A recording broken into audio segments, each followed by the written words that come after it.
Не може да зборуваме за медитеранска исхрана без да зборуваме за маслиновото масло. Кои се тие ефекти кои што ги има маслиновото масло врз нашето тело? Зошто? Кои се состојките кои што ги предизвикуваат тие позитивни ефекти? За сето тоа во следните неколку минути.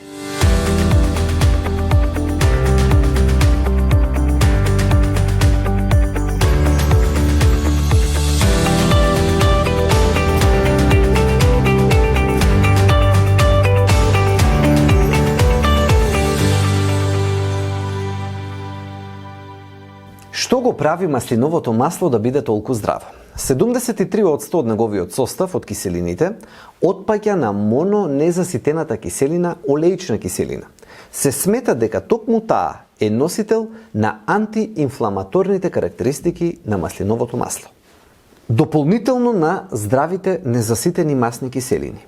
Во себе маслиновото масло носи и многу антиоксиданси. Витаминот Е и витаминот К, кои што ги содржи во себе, го зајакнуваат дополнително и на тој начин маслиновото масло помага кај хронични воспалителни болести. Зошто се плашиме од хроничното воспаление или така наречената хронична инфламација? Хроничната инфламација се смета дека е основен механизам на водечките болести со кои што се соочува современиот човек. Малигните болести, срцевата болест, метаболичниот синдром, дијабетот тип 2, Алцхаймер, артрит, пар дури и кога зборуваме за претерано зголемената телесна тежина. Кај сите нив во основа се среќава една хронична инфламација.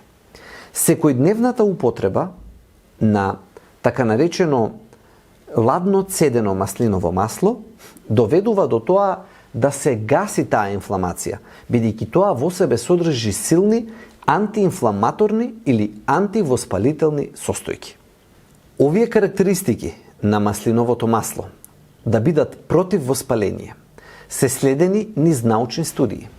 Една од тие научни студии, која што неколкукратно е потврдена, е тоа дека маслиновото масло и неговата редовна употреба има влијание врз ЦРП, кој што е главен показател дека постои инфламација или воспаление во нашето тело. Па од тука веќе имаме и биохемиски параметри кои што ни го потврдуваат антиинфламаторниот ефект на маслиновото масло. Но не зборуваме само за молекуларни механизми. Зборуваме и за конкретни измерени придобивки по однос на нашето здравје.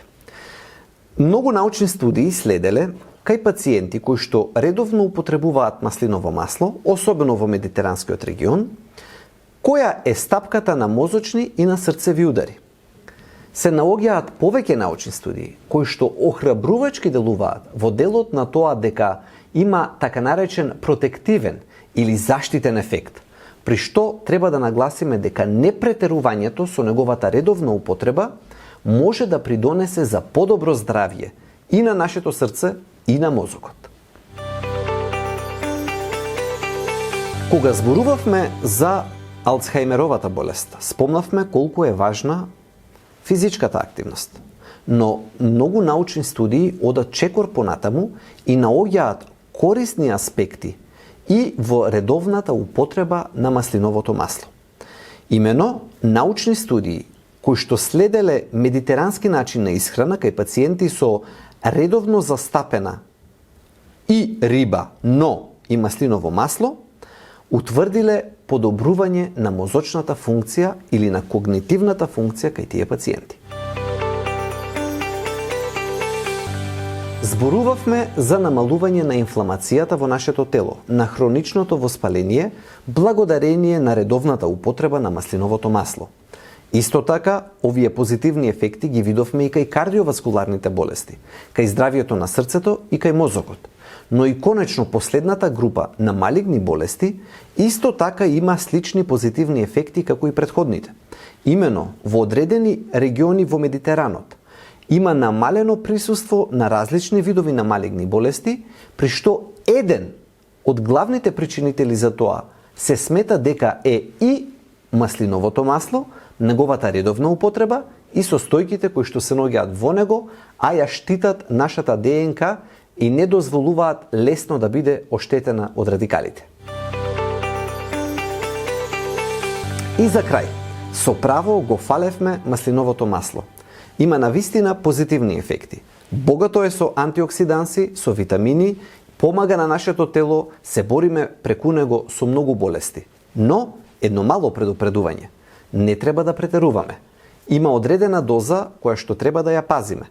Ако зборуваме за една салата, во нејзе не треба да ставиме повеќе од една лажичка маслиново масло.